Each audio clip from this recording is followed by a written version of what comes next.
Yukarı Tokyo Garaj'dan herkese merhaba. Ya çok dolu bir bölümle karşınızdayım ona göre. Dürüm gibi bölüm. Dürüm gibi bölüm. İçi böyle tamamen Dolu her şey her var şey içinde. var. İzleyin. Yine Süreyya'dayız. Yine Exos. Yine A86. Ve yine Süreyya. Seni büyük işten kurtardım çünkü sen zaten yapmıştın bunu. Ama ben başka bir şey için geri gideceğim biliyor musun? Bundan sonrasını unuttum. Burayı unuttum. Onu getirmen lazım. Getireceğim, gideceğim. Gideceğim, alacağım, geleceğim. Şimdi bunu flanşlı yapıyoruz gene. Bu arada flanşlarımızı değiştirdik. Daha küçük boyuta mı getirdin? Tabii. Avantajı ne? Avantajı her noktada sökmesi, takması, conta konusunda daha avantajlı. Şimdi olan işlemi söyleyeyim. Arabaya marş bastık bir önceki bölümde biliyorsunuz.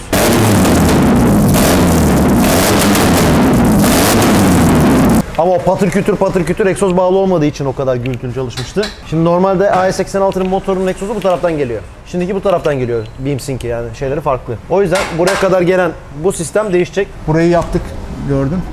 Yok görmedim. Ya çiçek misin sen ya? Abi ben sana arabayı 2 dakika şurada indirdim. Romorku bıraktım. Gelene kadar sen bunu 4'ten 2'ye indirmişsin biraz. Sen bizim bunu lifte kaldırırken gördün mü? Yok görmedim. Sıkıntılıydı. İyi ki görmemişim. Ciddi sıkıntılıydı yani.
Gözümden kaçmadı, egzoza 13 çaktığını gördüm. Evet o fena gol yedim. Biliyorsunuz Japon otomobillerde 13 mm civata somun olmaz. 13 mm yedirdin bana Süreyya. Hadi öyle olsun. Bir dahakine 12-14 olacak. Japon otomobillerde 13 mm olmaz. Onu görmemiş sayıyoruz. Bıraktığım gibi duruyor ya.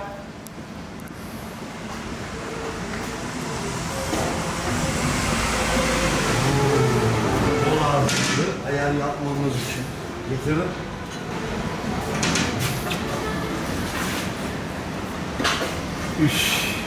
Öf be!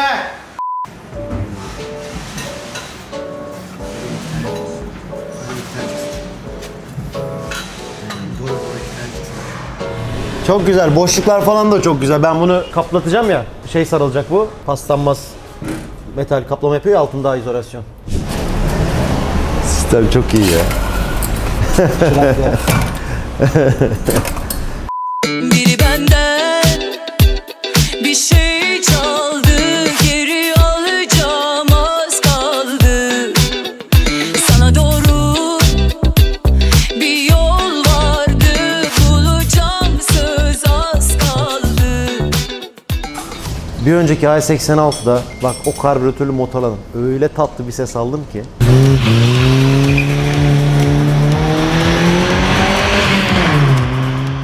Bu bittiğine daha manyak olacağına inanıyorum. Aha, eseri bu ekiptir. Bak nasıl ses çıkıyor. Ben şimdiden tahmin ediyorum. O yüzden bu setup'ı bozmak istemedim. Yani grideki egzoz sistemi bu. Sırf o sesi kaçırmayayım diye dedim ben garanti alayım da. Süreyya abi, yapacak bir şey yok. Video işi. Egzozu bitirdik. Şimdi buraya conta kestirmek için kalıp alacağız. Onu ben sonra hallederim. Arkanın contası var. Küçük flanşa geçtikleri için bunun contası şu an hazırda yok. Onu kestirmek gerekiyor. Toparlayacağız buradan. İttire ittire teknofrene geçeceğiz.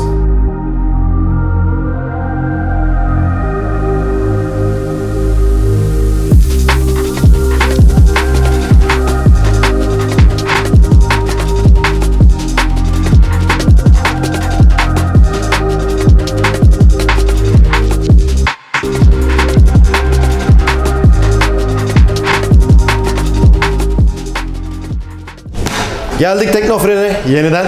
Ama umut ediyorum ki bu araba artık marş basana kadar sanayideki son işlerini yapıyoruz. Şimdi Total Enerji hidroliğimizi koyacağız. Onun dışında genel bir gözden geçireceğiz. Bir sıkıntı var mı yok mu? Ve son olarak debriyaj hattımızı dolduracağız. Boşluğunu alacağız. Buradan şafta giderken debriyajla birlikte gideceğiz. Fren kaliperlerinden bir tanesinin bağlantısında sıkıntı vardı. Birol'un yanına gittim, Tarkan Torne'ye. Dedim abi hazır buradasın. Şafta geliyor sıra. Buradan sonra sıra sende. Bir gel bak şu işe dedim.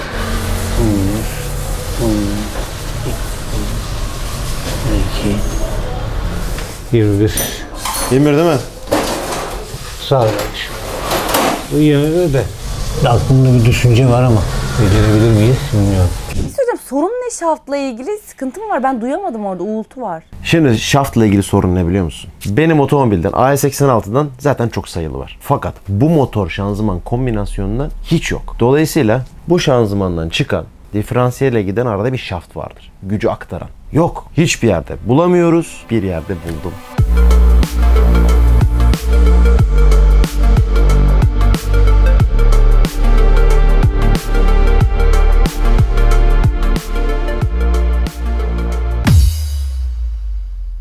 Döndük dolaştık, geldik yine Toyota Plaza Dumankaya'ya. Dışarıdaki işlerimizi bitirdik. Şimdi hemen hızlıca başlayacağız. Deponun şablonu çıkaracağız. Ardından deponun gerçeğini yapmaya gideceğiz.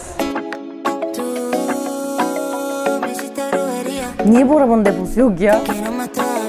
Evet, güzel soru. Bu arabanın deposu hiç yok.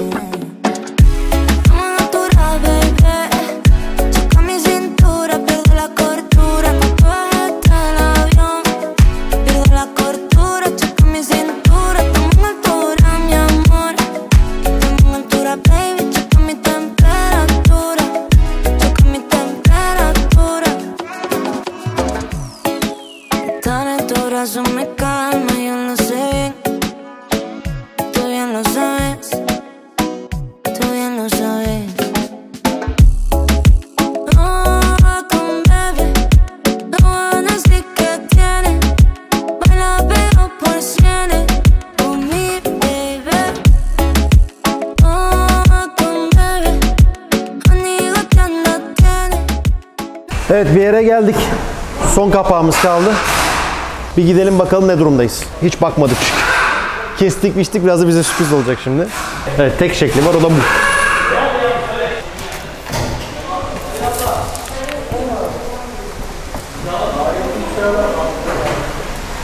Bir şeyi merak ediyorum. Kaç litre oldu? Onu da ölçersem bir çöp poşetiyle falan 50 litrelik çöp poşeti alır gibime geliyor. Poşetle ölçelim ondur. Evet, çok güzel bir çöp bidonu oluverdi. Bu kadar. Bölümümüz bitti arkadaşlar. Bak zaten bunu rahatlıkla aldı. Çok rahat. Buradan da şu anda bu 30 litre. 30. Abi bu 45. dediğim gibi bu ilk kaba şablondu. Güvenlik sınırlarını aştığı için depoyu küçülteceğim. Birazdan küçülmüş halini görürsünüz. Evet, küçülttük. Şimdi bir küçüğünü deneyeceğiz. Bakalım güvenli alanda mıyız? Orijinal depo istetmenin altına giriyormuş. Burada çok ciddi bir litre kazancımız doğdu, oluştu. Buraya şimdi yeni bir tasarım yapacağız. Burayı da kullanacağız. Haliyle buraya bir ısı yalıtımı da yapacağız ardında. Ama içeriye bir de dalga kıran tarzı bir şeyler yapmamız lazım ki yan verdik, drift yaptık vesaire. Bu tip şeylerde basınçla benzin borusunun içerisinden benzin dışarı çıkmasın. Çıkmak istemesin. Hadi bir deneyelim bakalım bunu.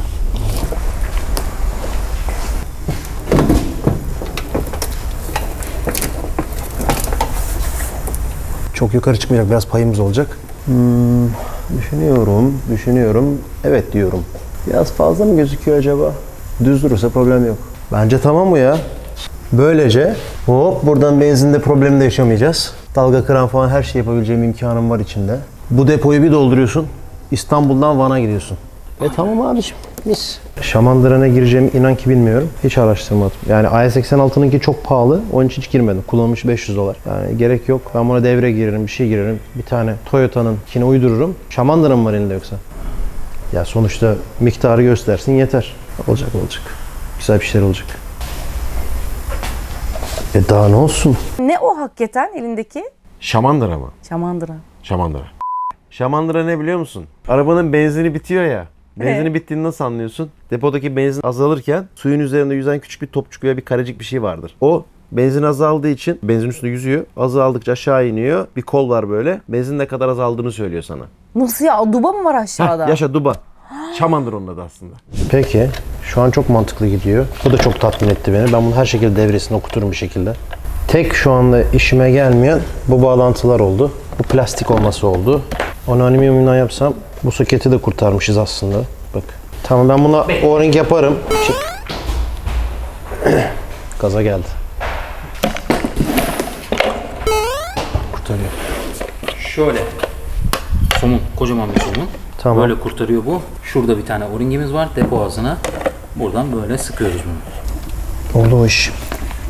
Depomu aldım. Geldim Alkar Lazer'e. Şimdi biraz Furkan'ı darlayacağım. Bunu çizeceğiz beraber. Alüminyumdan. Beni gördü, suratı asıldı. Evet, yoğun çabalarla çize dalga kıranları vesaire çizimi tamamladık.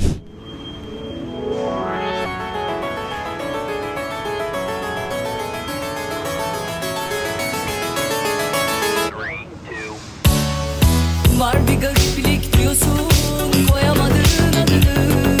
Bir eksiklik kaçıran ağzının tadını. Sabahına kahveyi, akşama yemeğini, makyajı, elbisesi. Çabalaya dursun işi zor ama şaibeli. Malın kesilmiş hali böyle. Arasan da dünyayı başka bir ben yok. Mütevazi olmak lazım diyorsan yok. Kusura bakma, kafaya takma sen de. Ne oldu pek keyfin yok. Düşlediğim gibi olmadı mı? Yakıştı ama sana mor renk yok. Gelen yerimi doldurmadı mı? Ne oldu pek keyfin yok. Düşlediğim gibi olmadı mı? Yakıştı ama sana mor renk yok. Gelen yerimi doldurmadı mı? Pek keyfin yok. Düşlediğim gibi olmadı mı? Yakıştı ama sana mor renk yok. Gelen yerimi doldurmadı mı? Ne oldu pek keyfin yok. Düşlediğim gibi olmadı mı? Yakıştı ama sana mor renk yok. Gelen yerimi doldurmadı mı?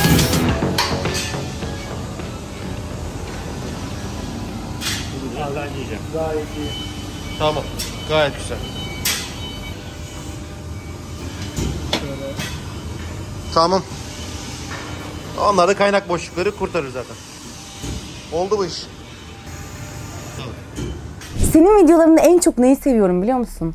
Birçok farklı meslek öğrendim. Bu mesleği yapan insanlar var ve mükemmel yapıyorlar işlerini. Evet, Alkar Lazer bunlardan bir tanesi. Çok iyi yapıyor. Yani çok yatırım yapmışlar bu işe. 10 seneye oldu. 10 seneye aştı benim onlarla çalışmam. Bu arada tabii bütün bunları yapan iyi bir kaynak atölyesiyle de tanıştım. İbrahim'le.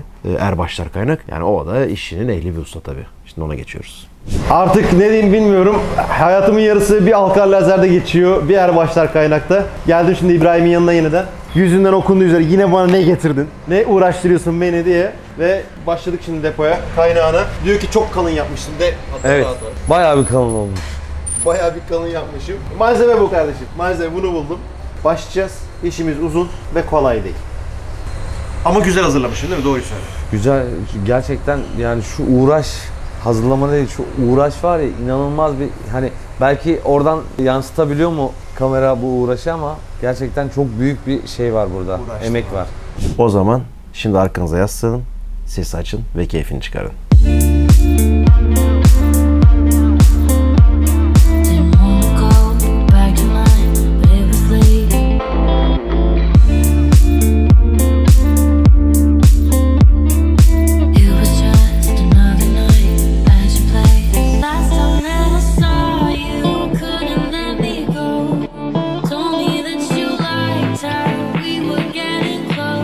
And I was getting used to not being alone.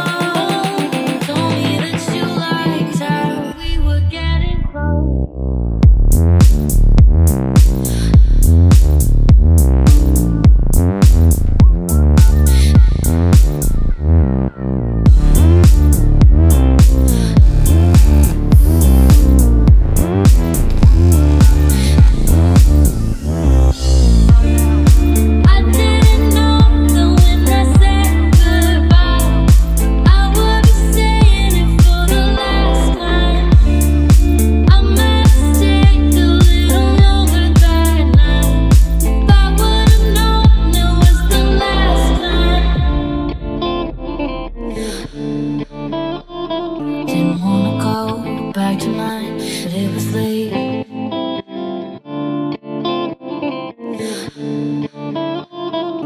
It was just another night at your place.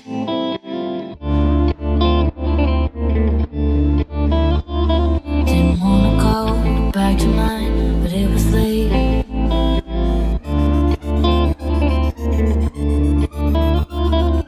It was just another night at your place. Geldik Üstün İş motor yenileme atölyesine. Önümüzdeki günlerde zaten burada 2CZ'nin rektifiye aşamalarını göreceksiniz. Deponun geri kalanını burada halledeceğiz.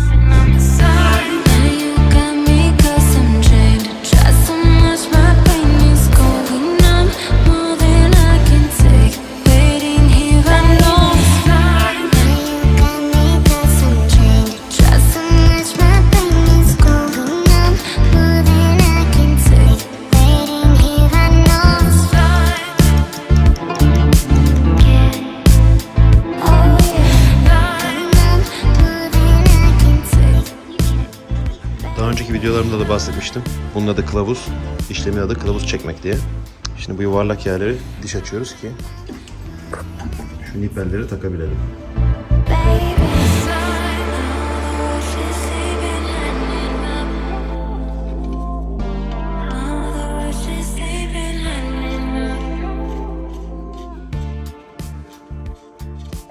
Ablalarım, abilerim, kardeşlerim buraya kadar izlemişsiniz. Bir tuşa basmak için sizin için çok kolay ama benim için çok büyük motivasyon.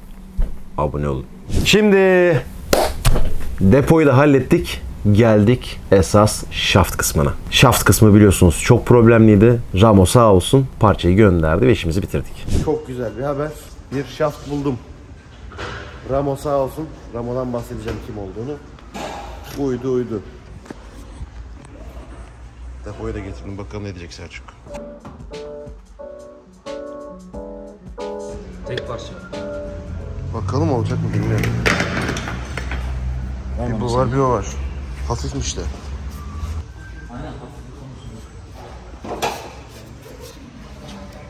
Haydi bismillah.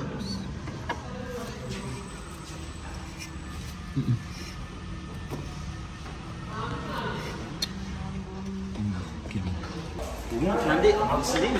Aksi diyorum, şaftı değil mi? Yok bunun şaftı burada bir yerde olması lazım uzun. Yok sen aldın mı? Nasıl aldın ne? Aldın eve götürdün mü? Niye eve götürdün ya?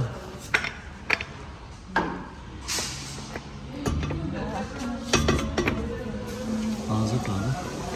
Az çevirin içeri biraz. Bir saniye Selçuk. Ah.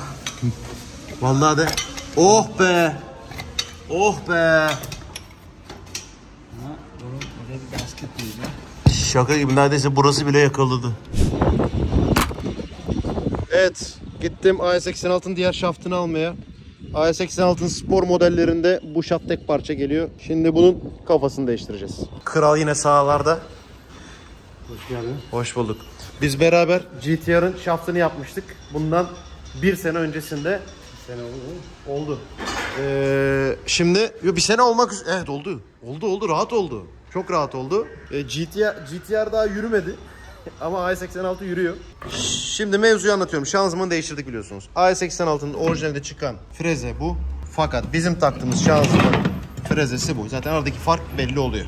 Bu çift parça bir şaft. Genelde spor arabalarda bunu tek parça isteriz. Ama konfor istediğimiz yerlerde çift parça kullanıldığı görülüyor. Fakat biz bunu istemiyoruz. Biz bunu istiyoruz. Bu kafayı sökeceğiz. Bu şafta takacağız ve bunu balanslayacağız. Bu ucu kullanacağız Birol Usta. Daha sonra. Bunu Lada projemizde kullanacağız. Lada projesini bilmiyorsun tabii. 26 keçeden keçeye geliyordu. Tamam bu kısa olacak. O kafayı alacağız. Size geçeceğiz. O kadar mı kolay? He? O kadar mı kolay? Bizim için kolay.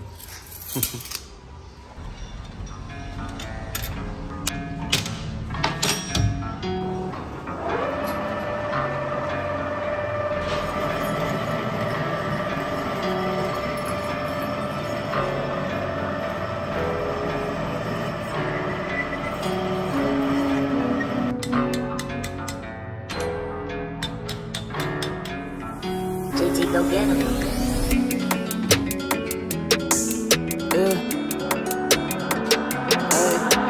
Time is calling. Diamonds falling. it's a party, bro. We gon' put in cardio. What we celebrating for? They said, would you like to know? Shush, hush, quiet. It's gon' be a riot. I don't do the beef since I changed up on my diet. Got some money. If only money could fund me. I see depression, I'm running. I can't afford it. GTR şaftını yaparken izleyenler bilir, şaftın içine karton atılıyor. GTR'ın içine karton atarken içine yazı yazmıştık. Bunun bir sebebi var arkadaşlar. Şaftın içerisinden zırıltıyı almasını engelliyor. Doğru mu? Doğru. Şimdi bu kartondan bir parça keseceğiz, atacağız içine. Daha iyisini bulduk. Bunu atacağız şimdi içine. Olacak mı? Gönderiyorum bunu.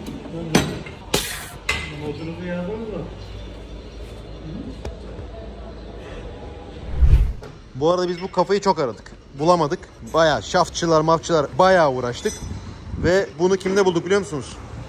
Ramazan'da bulduk. Custom Works. O da çok kral ustadır bu arada. Swap konusunda Japonlarda özellikle. 2JZ, K motorlar. Takip edin, bayağı iyi işler yapıyor yani. Teşekkürler Ramo.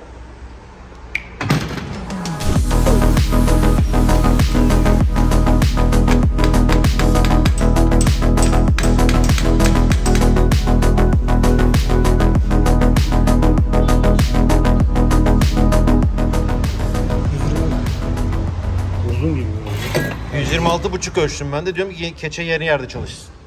Tam şuraya da oturuyor. Keçe şurada çalışmış daha önce. Biraz içeri sokalım. Bence o zaman iyi. Doğru. İz yaptığı yere göre daha iyi. Bence daha iyi. Evet, tüm işlemleri bitirdik ve bu şaft bitti dersem yanlış olur. Çünkü bunun önce balans olması lazım. Eğer ki bunda balans olmazsa ne olur usta? Titreşim olur. Titreşim olur. Ve bundaki titreşim de bütün araca yol boyunca huzursuzluk verir, uğultu yapar, ses yapar. İşte onun önüne geçiyoruz. Balanstayız. Şimdi kalibre ediyor burayı. Sıfır ayarlıyor.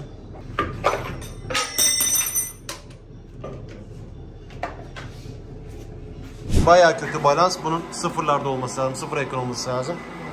Şimdi bunlara da ağırlık koyacağız.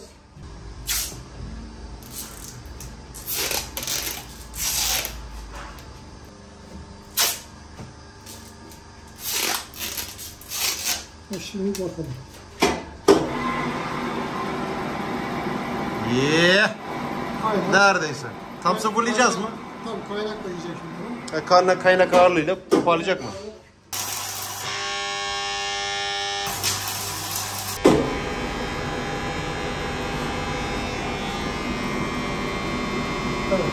İşte bu kadar. Ve cillop gibi olmuş şaftımız.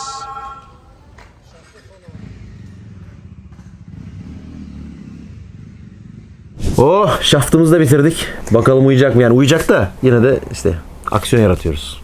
Kısmetse artık son işlemler.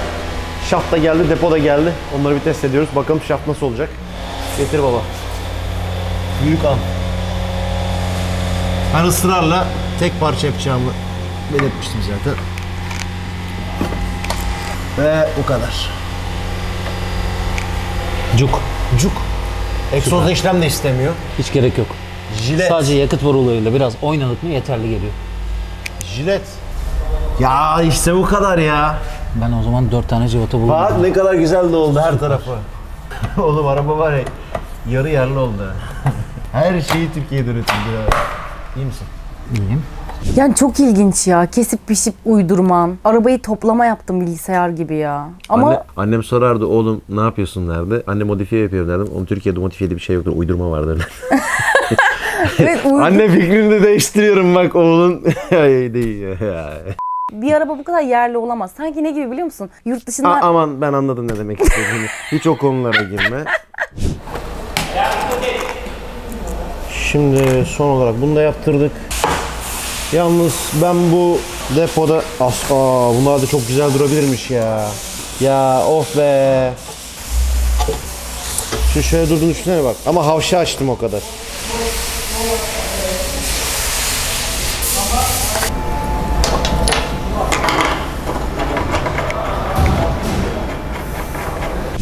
Bunun payını ben bu kadar bırakmamış olabilirim. Bir test edelim bunu.